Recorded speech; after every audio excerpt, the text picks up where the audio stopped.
walk through fire with shadows on my heels. Scars turn to stories that taught me to feel. Lost in the silence, found in the flame. Now wear my battle cry without shame. This isn't the end, it's where I begin. A soul that remembers the fire within. Welcome back to another episode of A Warrior Spirit, brought to you by Praxis 33. I'm your host, Daryl Snow. Let's dive in. Every once in a while, you come across someone that you just know is a good person and someone that you really need to pay attention to. My guest today, Jamie Thurber, she's a life and business coach. She's based out of St. Louis, but she's someone that I have been following on social media for about 3 years now. And one of the reasons that I follow her is because she's authentic, she's real, and she's raw. And those are the definite characteristics and the type of people that I like to have on this show. So, Jamie, I appreciate you joining me and thank you for doing this. Yeah, you're welcome. Thanks for having me. I did mention I have been following you on Facebook, not like stalkerish where you need a restraining order type, but just your social media posts and the things you do for about 3 years now. And I've really seen you grow and your trajectory. And one of the things I've been in the personal development space for over 40 years, and there's a lot of sharks and charlatans out here. There's a lot of people who mucky and dirty the waters.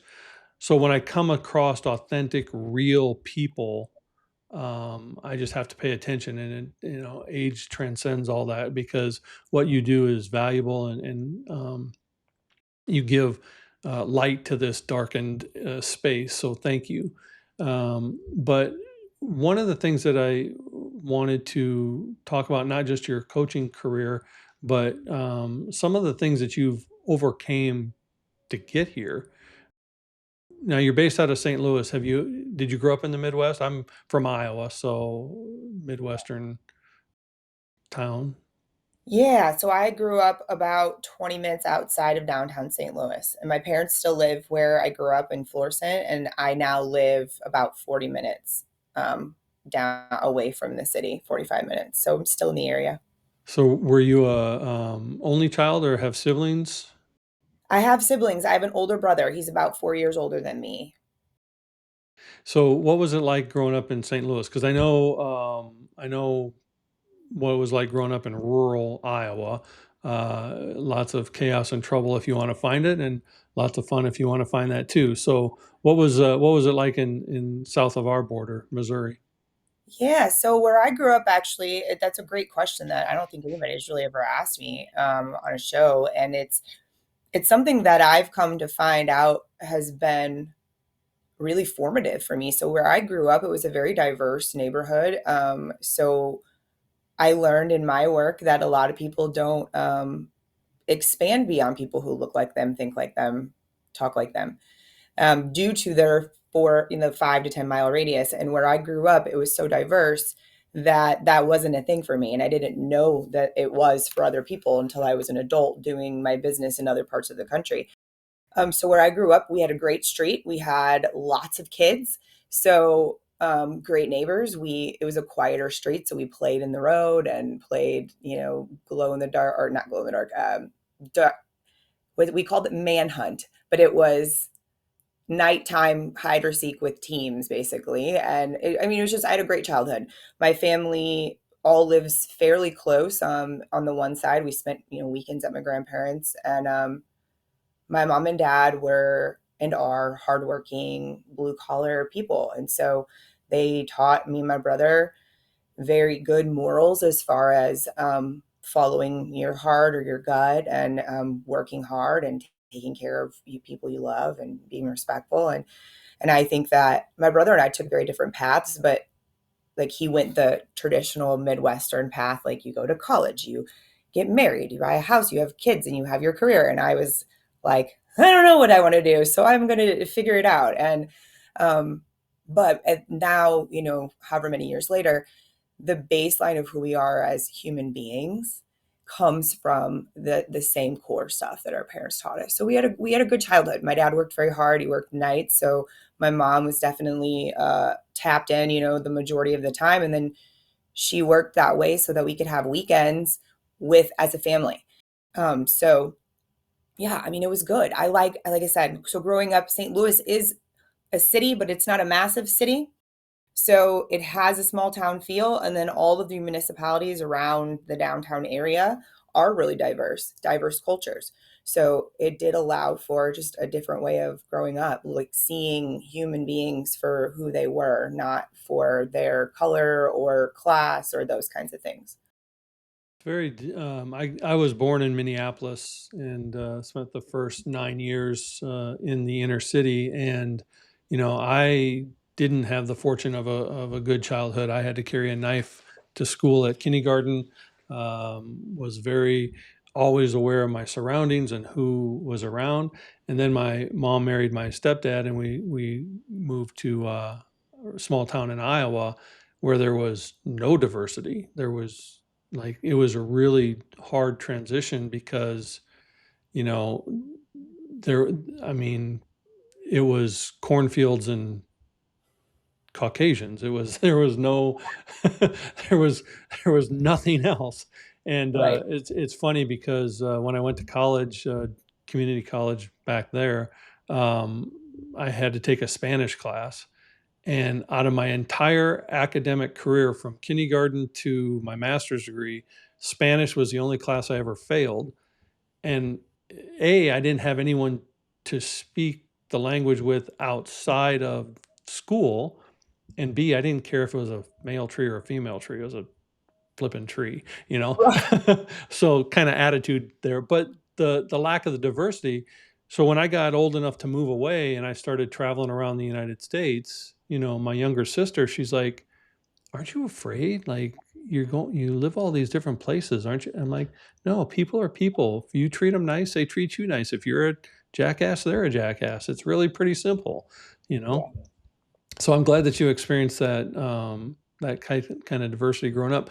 What led you to want to become a coach for others? That's a great question. Well, I had left a career in the automotive industry. So I was working in insurance as doing insurance claims, and I met a guy that owned a body shop. And basically, what we realized was because I also grew up in a car family, like my dad is definitely a car guy, and I grew up, watching him work on things in the garage, and so I had the car knowledge, but I also had the claim knowledge. And so my boss realized that it would be a really smart move for him to pull me over into the automotive side. And it worked out really well for him. Like, I learned a lot at that job, and we grew a lot while I was there. And when we decided to part ways, it was really like over an ethics issue, and I was being overworked and things like that. And I sat with it, and I thought, okay, what can I do with this knowledge? Because I had gained so much random knowledge about business management and project management and charity events and all of these different things. And I realized that I had a knack for it from a young age. I'm good at seeing like the big picture of all the moving pieces. And I started doing kind of like one-offs for different companies, going in and creating systems for them just to pay the bills at the time while I was trying to figure out what else I was going to do. And I found someone online. Her name is Susie Romans, and she's out of Chicago, and she was helping people figure out how to make money online. And when I first started, I was doing project management, which was really like business management for them, but we refer to it as project management. And I found that on my weekly check-ins with my clients that all owned their own businesses, we spent a lot of time talking about how their own life that week or how they were feeling was impacting their team and impacting their businesses. And alongside of that, while I was doing that professional work, I was doing my own personal development work and going through my own journey of that. So while that was happening, I found that I was enjoying the conversations with them about how their approach or their status or state of being basically affected their businesses, and then therefore affecting how their life is. And so I started offering just the coaching side without the management side. And so they do mesh sometimes depending on the client still these days, but that's what really led to that, because I realized that the majority of my clients don't have anybody else to talk to about these things but me, especially my male clients. And so then it just, snowballed from there, because it made me more and more passionate about being able to be the sounding board for people who needed one, because they were doing great things, but they didn't always believe it, or they didn't always feel worthy of it, or like they were doing a good job. And so being able to be that sounding board, it's just, as you know, that purpose is so fulfilling. And then it's just something, I think, if you're good at it and you enjoy it, it becomes a little, it's like contagious for you. You don't want to do anything else. I know when I started I think I've been in this industry longer than you've been alive, 40 years. Like I A little always bit, joke. a couple of years on me. Yeah, I have T-shirts older than you. It's like, yeah, uh, but I started, listening to like the Zig Ziglars and the John Maxwell's and the Tony Robbins and those people, and um, really got impassioned about the mind and the body work and how they interconnect. But I also got a false sense of what a coach needs to be. So I think it kind of hindered um, some of my progress as an effective coach, because I always felt you have to be these buttoned up, prim and proper, high level, type of words and vocabulary, and it's like, no, you just have to be authentic. And that's one of the things that I really noticed about you when I first came in and were aware of you is, man, this girl is just raw and real and effective. Like, she's got a lot of good stuff. So where did you get your guidance? Who was kind of your mentor, and what allowed you to just be you? Because one of the things my wife will always say, she said this multiple years ago, which really changed my business. She's like, you're asking your clients to show up authentically for them. When are you going to do it for yourself? And it's like, oh my gosh, like, thanks. I really needed that kick in the ass right now, but I appreciate you. But it really transformed how I interacted with my clients. So where did you pick that up? That's huge. It has been it's been a interesting piece of my journey, because there are a lot of people who tell you that to do that if you want to be successful as a coach, and they're just, part of that never made sense to me for several reasons. I think that me being able, I was brought in as a young woman in business many times and got to see behind the curtain in other people's companies, and which is a blessing and a cursing, or Mhm. blessing and a curse. There we go. I mixed it up. Mhm. A blessing and a curse, because what I got to witness was that a lot of the things that people were making a lot of money off of wasn't authentic. It wasn't real. It was a lie. And then I'd watch them struggle behind closed doors while telling me that I should do the same thing they're doing. And so that just didn't match for me. And I remember finding, so there's a woman, she's out of Australia, and her name is Kat Latorzo. Her coaching business has shifted in the last several years. So if you go look her up, she's definitely more on a spiritual, religious path these days. But her core of who she is the same. And so, especially back then, Kat had bright red hair. She would always be in gym clothes. She was cussing. She was being herself always. And that was, back before we could go live. We were just taking a video and posting it, or, that making long posts with an image or whatever it was. And she was someone I got to witness do this lifestyle across the world. Like, her and her family were nomadic. They didn't have one place they called home. It was her and her husband and two kids. And her biggest message was, if it doesn't feel good, you're never going to make money doing it. And as much as I want to help people, I also know that I have to generate income or I can't help people. So learning that was interesting too. But realizing that part of what I would block myself if it was something that I thought I was supposed to do, like a type of course or a type of offer or whatever that the 30,000 so and so coaches online tell you you're supposed to do. And those things didn't work because they didn't match what I really wanted. And so when I finally realized that, and because I was like, I was doing both, I was saying the really authentic thing, and then I would put out the offer that thought I was supposed to. And the authentic thing would bring me private clients. The offer would fall flat. And so, realizing that, okay, let's take the evidence here and see what works. But what I've learned over the years, I think, is that what's nice about knowing truly that you're acting from a place of authenticity and integrity, you have to worry about a lot less because there's no, like, it is what it is. You trust that and your people feel it. It's also a matter, I think, of not feeling like you need to be liked. There's definitely a time for that, right? Where you're like, oh, I better say the right thing. Especially, everybody's eyeballs are on you. Everybody thought I was full of shit, for so long because I'm younger than a lot of people. I started running businesses. I've been running businesses for almost 20 years because I started doing it when I was young. I think that as I've gotten older and been doing this online as long as I have, especially, I don't care at all really anymore.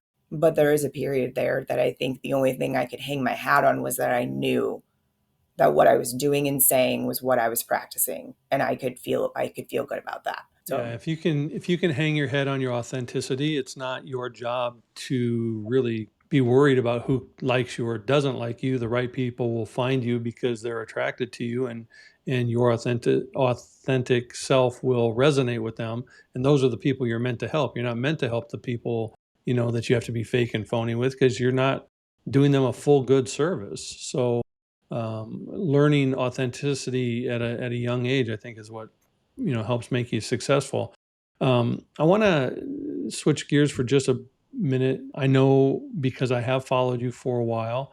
You've had some health issues, some challenges. How long have they been going on? And can you kind of elaborate on what your challenges have been?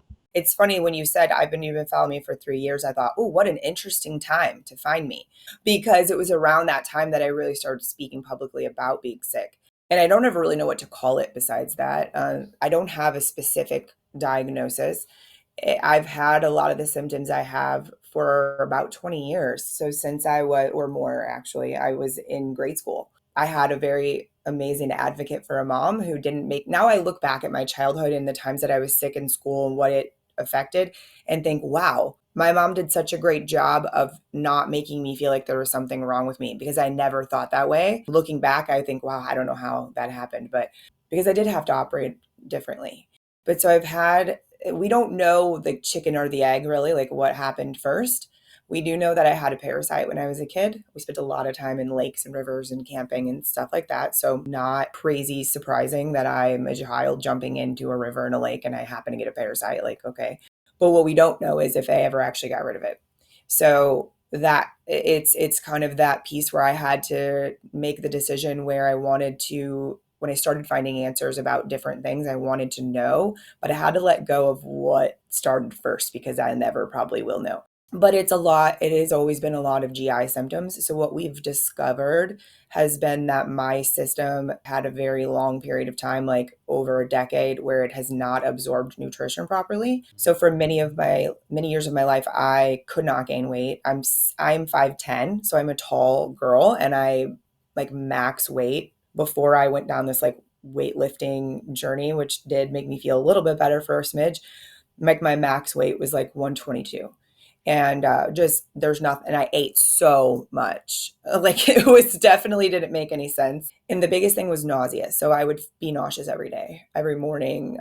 My friends now that have had kids would like laugh but not laugh. They'll say, God, I don't know how you dealt with this every single day. And I'm like, I didn't really have a choice. So what would impact me a lot would be I reached a place where overexerting myself, which I've identified as over more output than input for myself, is really impacts my ability to function as far as at the high level I like to function at. So I've had to adjust. I have found some good doctors and some things that are helping over the past couple of years, but around the time that you found me, I had taken quite a pause. Like I was when I was sharing, it was really vulnerable. And it was basically me telling people where I had gone because they were used to seeing me post every single day for, the previous 7 to 8 years. Luckily, I had built really beautifully amazing clients, like private clients that I was able to keep working with and pay my bills. So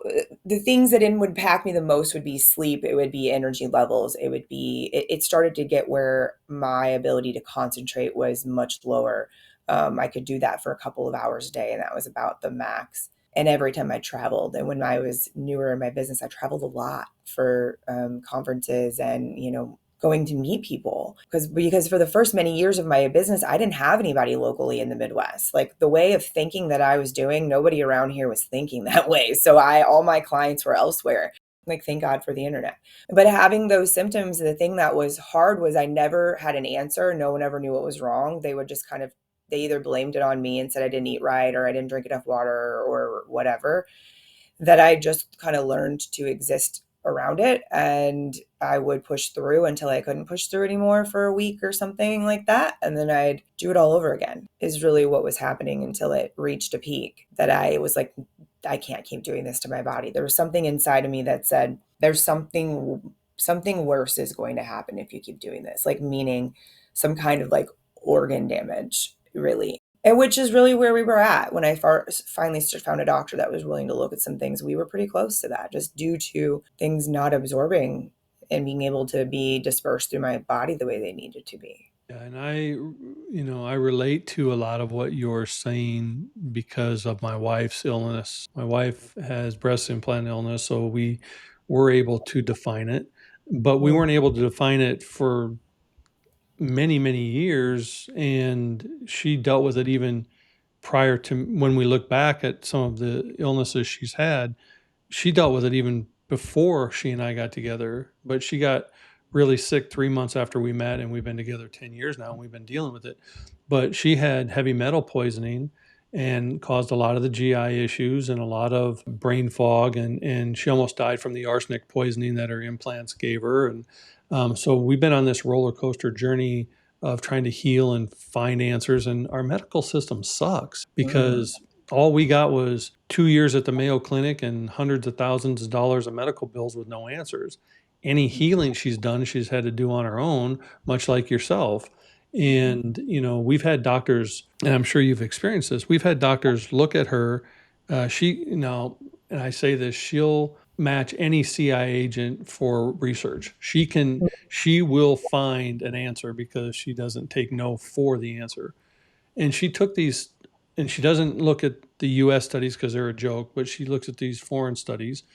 And she took mhm, these studies to doctors and said, could this possibly be it? And we've had doctors literally toss the study across the desk going, nope. We had one doctor, she was losing massive amounts of hair like a cancer patient, and she was mm, gaining weight unexplainably. And we had one doctor go, well, women your age start to lose hair, and you can go to the gym for your weight. And I'm lucky I'm not in jail for throat punching that yeah. SOB, you know. Mhm. But any healing she's done, she's had to do on her own outside of the medical system. And what sucks for people like you and her, even though your illnesses are different, they're internal. It's not like you're walking around with a broken leg or an arm and people can see that you're injured. It's an internal battle, and the mental battle that you face every day, sometimes just getting out of bed is your biggest achievement. Yeah. But people look at you and her and they go, well, nothing's wrong with you. You look perfectly fine. Why are you feeling so bad? Why can't you do X, Y, or Z? And it's like, you don't know the effort Mhm. it takes just to put a freaking shirt on. Oh yeah. Why? It must all be in your head. Right. Oh, we've had doctors say that. Oh Yeah. yeah. I Yeah. know it. It's all It in your is head. It is an invisible there's a lot of variations of an invisible illness, they refer to it as, because we look normal and healthy, and people like, you look so pretty, you look so healthy. I'm like, well, thank you for that. I do that so that I don't want to, die, basically. Realistically, that I had to come to terms with the fact, and thank God that I've been able to find good coaches and therapists that are. One, my coach Jessie, she embodies a an interesting array of skill sets. And so she helps me with somatic therapy. She helps me with accepting feelings that I didn't ever want to deal with because I couldn't do anything about them. And that's the levels of frustration that we feel when we go through the medical system and they tell you nothing's wrong with you when you feel sick every day. Or they go in and do, I've had so many like MRIs in different joints with the dye in place and then without the dye in place and then this and that. There's nothing wrong. I'm like, okay, well, it hurts every day though. Like something's wrong. So all of those years, it takes such an emotional toll that it's like, even if tomorrow every physical symptom that I had went away, there's still a very large mountain of shit that it has created over the years. And learning to accept that and be able to look at it and know that it exists for a reason. It doesn't have to define me, but it exists for a reason. And acknowledging that frustration is one of the hardest ones for me. Like I do it regularly, but and it comes down to what you just said. I had to admit and know that it was okay for me to admit that just me simply existing is entirely more difficult than anybody can really understand unless they do it too. So the stuff I have to do to show up every day is it's difficult to even explain unless like because you're there and you still don't all the way know, but you know better than the majority. Like Tony will say same things about me. He was like, I'm just witnessing it. Like I don't even know the gravity because it's not in my body. But it is an interesting thing to talk about too, just because it is unfortunately becoming so common because I think people are actually talking about it. Where before women especially were told like this is just part of aging, you're not eating right, you're blah blah blah, like there's always all these reasons, and so that people just accept it. Or they previously, like we go decades back, they would get like lobotomies because people Hmm. would think they were insane. Hmm. And it's like all those things. I bet I'm like, gosh, I wish we could have tested we could have had our functional medicine doctors test those people because they probably weren't crazy at all. um, but it has for me been the same journey of learning that I had to be my own advocate and find the few people I could lean on. But at the end of the day, it is just the difference I think too that people have a hard time with that aren't sick are that this is a actually healing the root process, which our country doesn't do. They're No. a band-aid. We're a band-aid culture. Yeah. And so no, I don't just feel better because I've been seeing the doctor for 6 months. Like that's not what we're doing here. Yeah, we're We're trying to fix the root cause and not just the symptom. And I mean, at one point, I don't know about you, but my wife was on 45 different medications at the same time. I was spending like $1,500 a month out of pocket just on her meds, and all they were trying to do was mask her issues. They weren't trying to solve anything. They were just trying to mask it. And it's horrible that our society is, you know, and what you probably found this too. What we found that works, insurances won't cover Mhm. because it'll heal you and then you won't need to be sick. They wouldn't even test me for I have a very good GI doctor, and he did help me with something that no one else had been able to help me with. And I had been told by another doctor that what it sounds like you have is there's also H. pylori going on in your system. You should have your GI doctor test you for that. And he wouldn't. And guess who had a raging case of H. pylori? Hmm. So, but I had to find a functional medicine doctor that would be willing to test me for those things. And the things you learn when you start working with a functional medicine doctor are interesting because you realize like everybody pulls a CBC. Like I think of my parents, right? My dad goes to the doctor because of the medication he's on, I think every 6 weeks, and they pull the same blood work every single time. And I get why they're pulling it, but that CBC, while it tells you basically, is there like something life threatening happening, heart related or liver or a kidney related? Sure. But there's so much more they can find out in your blood, urine test, dried urine test. I didn't know that was a thing. I didn't know that you could test how your hormones shifted throughout the whole entire day. And that's what you needed to know to find out what was going on with your cortisol. That's not, when I tell people this, they're like, what? But then the problem is you have to go pay a private doctor who's Mhm. willing to do it, or no one will give you the test. Yeah, and you're speaking. It's interesting to me that your illness that they haven't been able to Hmm. name that you've had since grade school very much mirrors the breast implant illness that my wife, the cortisone levels, the hormone that's missing to make the nutrition in your food and medications go into your bloodstream, the brain fog and it's funny, not funny, but ironic. When my wife was literally 2 weeks from death, I had to carry her from room to room and place to place. Her face was ashen, her hair was almost, almost going all the way out. And we begged the doctor, test for arsenic. No, no, no, no. And finally, because we were so relentless, they tested for it. And on a Friday night, we get a call and they're like, Miss News, um, I wasn't expecting to find this, and I don't know how to tell you, but you have arsenic poisoning. We're like, no shit. Like, and had they not listened to what we were asking to have done, my wife would have Yeah. died, you know? So it's so maddening. It is maddening. It's enough to make you crazy, that's for sure. I, I do want to ask you though, before we step into that, you mentioned Tony. Mhm. Ah, Uh, yeah, and I know my wife says it, so I'm not like patting myself on the back, but she knows that if it had not been for me, she would not have made it through this. yeah, And I know the struggle that it takes on her, but I also know the struggle that it takes on me. yeah. So, how long have you been with Tony? And I love this picture because you're both smiling so greatly. And how has he been dealing with it? Yeah, that's a great question. So we've been together almost 14 years. We had like 1 year in the middle that we broke up and got back together. But we're getting married next year, next November. And one of the reasons we pushed the wedding out was because I didn't want to have to worry. I mean, I probably will obviously still have something going on, but I didn't want to feel as bad as I was feeling and then potentially have the day of my wedding I had to fake it the entire time.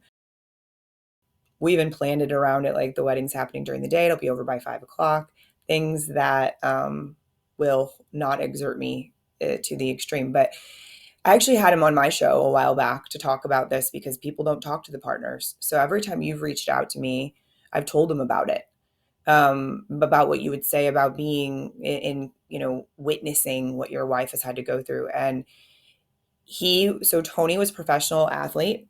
He was a fighter. He is known as one of the most strong-minded people in the NHL in a lot of ways, and this has broken him in a lot of ways. It's changed him in great ways. He is a very intelligent man. He knows a lot about health due to his own health stuff. And so he was an asset to me in a lot of ways of encouraging me to keep looking and being willing to take off work and change things in his company so that we could afford the cost of what we needed to do for the first year, especially. He worked more hours instead of hiring another person so that we could pay what we needed to pay. We altered our lifestyles. Like he's a hermit, would rather be at home anyway. So me needing to be home by a certain time in the evening, he doesn't mind. That part he likes, but it's been it's hard, and it's also one of the most loving acts I've ever witnessed because I know that he wants to fix it and he can't. But I also know that when I call him, because he works outside of our house a lot in the evenings and he hates to have his phone on him. But so much has changed to where he keeps his headphones in because if I need him, sometimes just that walk from our bedroom to find him wherever he is outside of the house is enough to make me need to fall, like have to sit down on the ground. So me being able to call him and have him come in and help calm my nervous system down, because basically some of the symptoms I think that occur that are similar is because our bodies then become so overwhelmed by whatever the illness is, that they all do have very similar reactions because every system is like, alert, I don't know what to do, fight or flight, like we're going to die, do something. And so we're learning some of those patterns, but thank God that he is understanding enough that he can be in the middle of something and literally drop it and come and sit because he has to. And I Or it can will go on for forever hours. give men like Tony kudos and accolades. And I have never met him. I don't know him. I just know his name, but I already appreciate and admire who he is because it speaks a lot. We have seen so many family and friends fall away because of her illness, Yeah. and it takes a special person, whether it be family, friend, or partner, but especially partner, to stay with someone who is going through something that there is no answer for, there is no quick fix for, there is no outward symptom of, and you never know day to day whether your life gets to move forward in a positive way or you're going to deal with the shit. Yeah. And you don't know until they wake up which kind of day it's going to be. Heck, sometimes you don't even know from a next moment. Mhm. So, you know, it takes a special individual to go through that with the person who's already going through it. And so, whatever you can say, tell him, great job, and tell us a lot about his character and who he is as a person. So, um, what has gotten you through it the most, other than your partner? Hmm. Learning to listen to my body, where before I would try to ignore it. I realized that the way I existed for a long time, which is, it's a very interesting way I worked this out somehow on the inside, but I would disassociate just enough to where I didn't feel all of the physical cues during parts of the day, but I was able to stay in my body enough that my intuition was still able to guide my work. So I don't really know how that all worked out inside there, but I don't know that I ever will. I'm grateful that it did, but learning to listen to basic human need cues.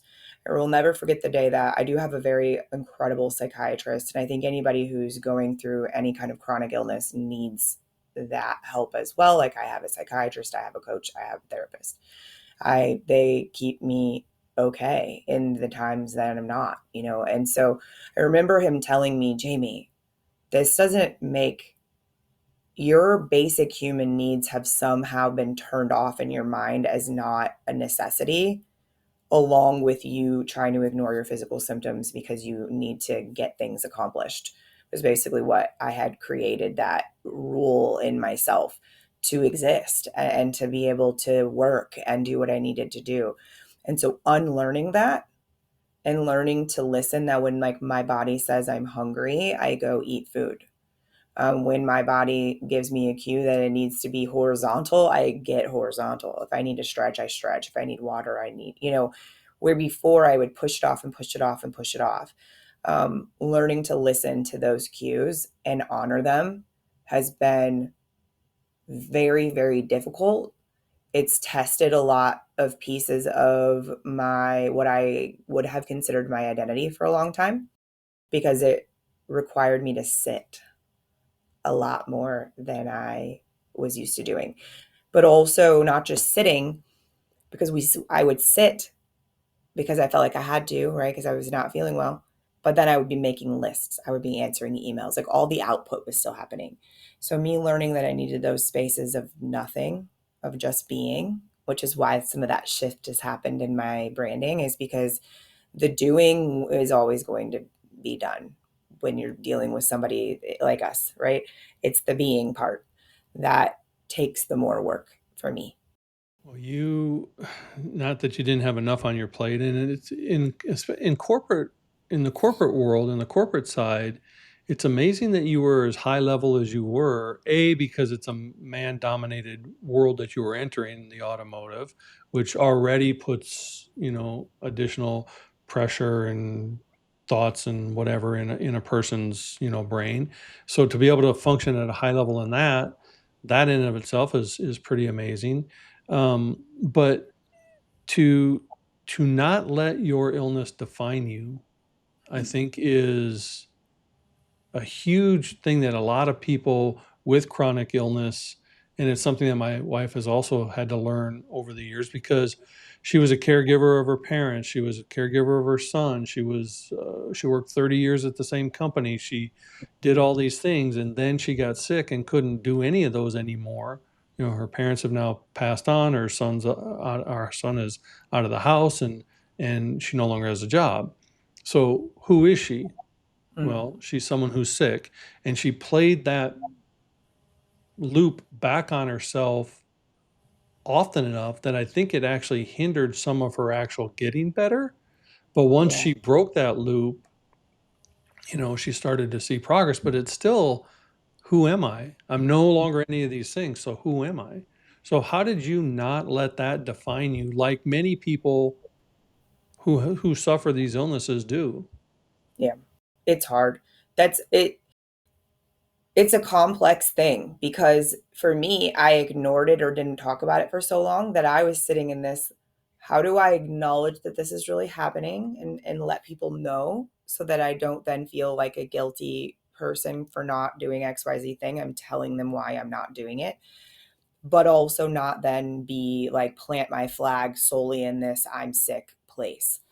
That was It's created a lot of frustration. It's created a lot of what I think at one point I would have described as probably not a good thing, but I've learned that in this instance it is good for me, and I would at some point over explain a little bit.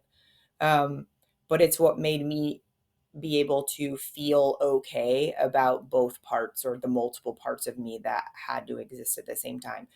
Um, Being able to be honest about that up front with people has helped me not let it be who I am, because then my other actions show, that it's not the only thing. Um, but I think that I had a moment where I thought, "Oh my God, what am I going to do?" I built this entire company and brand based off of the way I existed, and the whole thing was on Operation Do, get shit done. This was like superhuman productive. I have a course called that. Like, I built this whole thing on that, and it was real. That's how I lived. It was not pretend. And then I had to realize that I could be both. And I had a moment where I had this whole like, oh my God, what am I going when I do feel better and be able to put stuff out again? What in the hell am I going to say?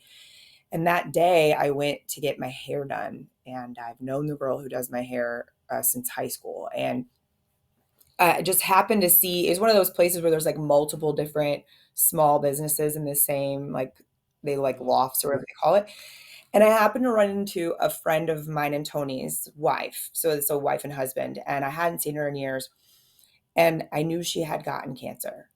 And because one of the other things that happens when you're really sick is that you learn to not extend yourself in places that you can't. So as much as I wanted to give her my support, I knew that I couldn't.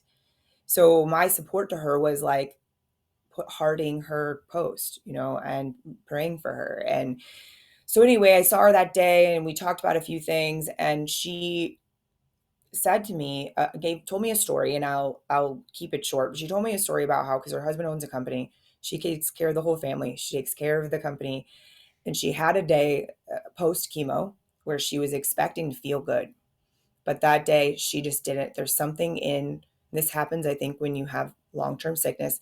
There's something in you that if you're being alone that day feels almost like it's going to like destroy you. And she explained that to me, and that she called her husband, whose name is also Tony. And he came and picked her up, and she rode around in the truck with them all day. And it helped so much. And I thought, that's it. This is what I have to talk about, because she didn't have anyone else to tell that to. She felt like she did something wrong that day, and that was bad, and she shouldn't have had that emotional reaction. Why would I have this emotional reaction? And all I could think was, because you're human. Right. And nobody talks about that. And so it was a sign for me that realized, you know what? There will be plenty of people who do not understand what I'm talking about. And that's okay. Um, And I'm still going to do it because that is my identity. My identity has always been that I'm going to speak about perspective shifts. I'm going to share things that might make people see things a little bit differently and help them, therefore helps other people. And so this fit into that category. And it helped me realize that even on the days that I don't do perfect at it, that's also the act of being. And so I just have to keep talking about it to myself as much as possible. But you even took it a step further. You went and now it's Operation B, the podcast. So did this evolve out of that, or was this in your works prior to that? Yeah, so it evolved out of it. So I had been filming the like solo episodes and for a couple of years, and it was under the name Lifestyle Creation Podcast. And it was all about similar what I was just saying. I would share things about my health, but I would share about how I worked beyond it, basically. Um, and how I existed with it and things like that. But most of it was tips about how to be a better person, how to be a better business owner, how to manage a lot, blah, blah, blah, all those types of stuff. And now when I realized, and so then when I took my pause right around the time that you and I connected, I stopped recording because I didn't have it in me to come up with what I needed to say. The words had gotten harder because when you're going through some of those protocols, right, your brain gets even more foggy than it already was. And so I'm like, okay, well, I'm not going to force this because that's never what I want. So I paused the podcast and I decided that after that interaction at the hair salon, I decided that it was going to get, when I was ready, I was going to relaunch it and it was going to be Operation B. Because I used to have a program called Operation Do. And so I relaunched it as Operation B. I hired a different editor to help me and decided that I was going to start thinking about bringing guests on the show because I hadn't before. And so I just, not meaning to find Punchline Productions, I wound up helping them with some things and said, what would it look like if I brought guests in to the studio? And basically, like whenever I want to. I'm not on a set schedule. I try to do them every other episode. One's a solo and the next is a guest. Um, and we do talk a lot about these kinds of conversations, or we talk about how we overcome things. And I have a lot of women who are in male dominated industries. So we talk about that. And it's become, what's fun is the people that I've had so far are people I've had in mind for years. So it's like, I don't know if I'll ever run out because I haven't even tapped into anybody else yet. I've only thought about, like, I've had my doctor, my coach, one of my best friends, like those kinds of, two of my doctors, like those kinds of people on where I'm going, okay, when I sat down and wrote out who could be beneficial to what I'm wanting to share, I had a big list. And so I started checking them off as I could. But like, for example, last week I was supposed to have a woman I do business with come on as a guest, and she has a couple of different chronic illnesses. And I felt terrible that morning. And so I made a promise to myself a long time ago that I wouldn't fake it anymore. So I told her, hey, I would not be bringing my best self to this. It's not a good idea. Do you mind if we reschedule? And I used to be so terrified to do those things. And now, basically, I haven't had, very rarely do people react poorly when I do that. But if someone does, what I remind myself of is that's not my person. Yeah. And we get in our own brain of what we should or shouldn't do, and if we just ask for grace or help, people are willing to give it. And I know something that helps you a lot, because I see this on your posts, is you love your Jeep and you love your Yes. dogs. Yeah. I Do you go out and get the little ducks that they give Jeep people? I was a cool Jeep girl before the ducks were a thing, actually. So I've had that for a little over 10 years. It was my daily driver for a long time. And it is something that no matter what still brings joy to me every time I drive it. I am glad I don't have to drive a 6 speed down the highway every day anymore. That's nice because it is wobbly and the wind is not its friend.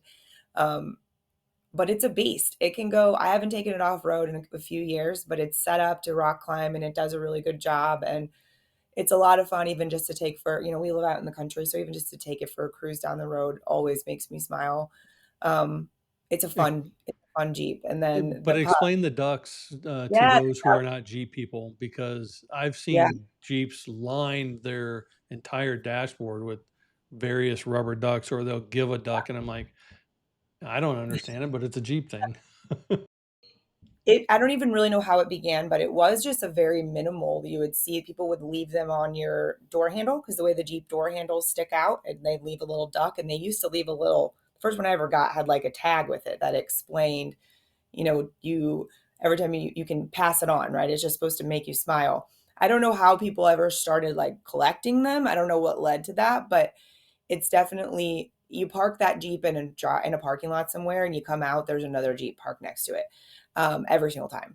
Sometimes there's a duck they've given me, but it think it's becomes just something fun that people are doing for other Jeep owners because people do become quite obsessed with the Jeeps once you get one. It's Yeah, a thing. it's pretty fun. But now these guys, they look like they're living their best life right there. They got the music Oh, behind them, they got the bones in front of them, they got the sun on them. Like, could you get any better than that? oh yeah, they definitely keep me happy. So Mia, the darker one, she is about 3 years old, and we got her when I still had my other two dogs, which were actually a massive part of my brand and my business for years. Bonnie and Mac, and Mac had gotten cancer. Well, he got cancer not too long after I got Mia, so we had the three of them. So that was a very public thing that I shared that I think actually led to quite the peak of my health when I really realized that like, okay, this is too much. Something is not okay, like to an extent of I need to go to like the hospital potentially, like ER, was finding out Mac had cancer. And so we went through treatments. He had his leg amputated. He was doing really well. And then till he wasn't. And then he left us. And then we had Bonnie, who I'd had for 15 years. Oh, no, more than that, actually, because I've had her more. I had her longer than I had a Tony. So she was with me for a long time. She was happy and normal. And then that in the morning and then that evening she passed away out of nowhere. And so I say often, and those things almost crushed me for sure. When you add in those kinds of things into already being sick, and it just turns up the dial to such an extreme level. And so Mia, the one that's on the left there, I say she's my saving grace. Like without her, Tony would have had to put me in like an institution for sure. I would have gone nuts. And so it was a year or so of her by herself. Our son had moved out at that time. During that time, both of her friends had died. So she had gotten quite depressed, honestly. And then so we got little Frankie girl. So she's just a little over a year. They're best buds. They play all day. They're super funny. They're Boston Terriers and they're a trip. Like, talk about entertaining animals. They are like little acrobats. They snore. They're funny. And so they're my buds. Like right now they're in their kennels because we would have not had this ability to have this conversation. But they don't mind. They go up there and take their naps and they're fun. We enjoy them a lot. Terriers are very much energetic, high level dogs for the most part. I want to ask you a few final questions as we kind of come to a close. Who is the Jamie Thurber of today versus the Jamie Thurber of 10 years ago? Ooh. The Jamie Thurber of 10 years ago definitely thought she had to speak a lot louder to be heard. And she might have. That's probably accurate at the time, honestly. Coming into the building a name as a coach, coming out of a male dominated industry into another male dominated industry, really. And finding my messaging, finding how I shared what I truly wanted to was the mission then, and also being very much more concerned about what anybody thought about it than I am now. The Jamie of today is able to let herself enjoy life a little more, um, know what's really not that important that I thought I used to think was. And I think the Jamie of today is still in a really cool transition period of really, really sinking into the being aspect. Because what I'm doing now with taking on a little more work is I'm getting to put all of that stuff that I spent 2 years crocheting on my couch, processing and learning about my body and working and healing with my body, even though we're not to no symptoms, even though we're not there. I'm getting to put those things in practice and put myself and my body first while running someone else's company again, and my own and my household. And that, so it's a cool opportunity for me to get to put all those things into practice. And I've bought into that company, so it is mine too. And to get to realize that I can do that and go lay down at 2 p.m. if I need to, and that's okay. And everything still happens. Or before, 10 years ago, Jamie would have thought the world was going to stop turning if she didn't get every single task done before the day closed, even though no one else would have known but me anyway. But Sounds like a better version to be living. What do you want your legacy to be? I want people that I've met and I've impacted to remember that humans are humans. And we need to be a little bit more understanding of that. That doesn't mean we excuse bad behavior, but it does mean that we allow ourselves a little more grace than we normally do. And by doing that, the ripple effect of us showing up and giving ourselves the permission to show up truly as ourselves and care and be kind, and that ripple effect, it does make a difference. I've seen it. And this might be similar tied to the final question I'm going to ask you. What does a warrior spirit or having a warrior spirit mean to you? Have you ever heard, and I'm sure you have, you're either a warrior in the garden or a gardener in the war? Mm-hmm. So when I did my stint in being super heavy in the gym, that's what led me there. And to be prepared for life and physically. And I've taken a different approach to that lately. Do I physically feel 100% stable all the time? Sure don't.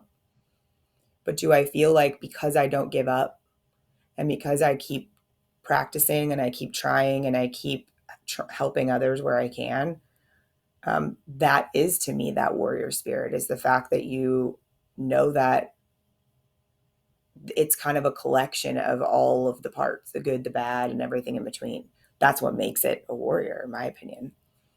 I love that. And I am very thankful that we were able to do this today. I'm glad that, we finally were able to connect. And I'm also glad I'll now be able to just call you friend. And should you need anything from Elsa and I, even if it's just a prayer or a shoulder to hear your voice, we got you. Okay.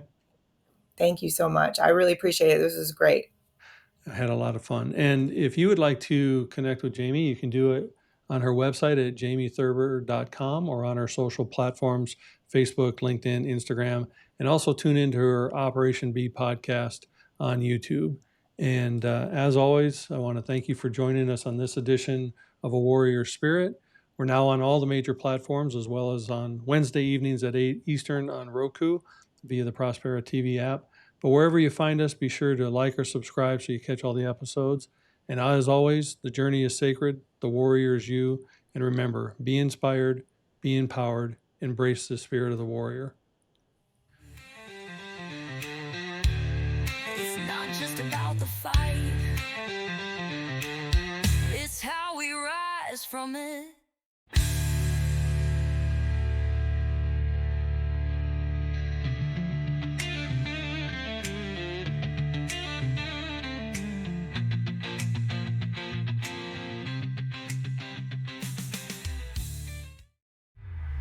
This is your Prospera era, where dreams align with grace, abundance flows like rivers. You've stepped into your place.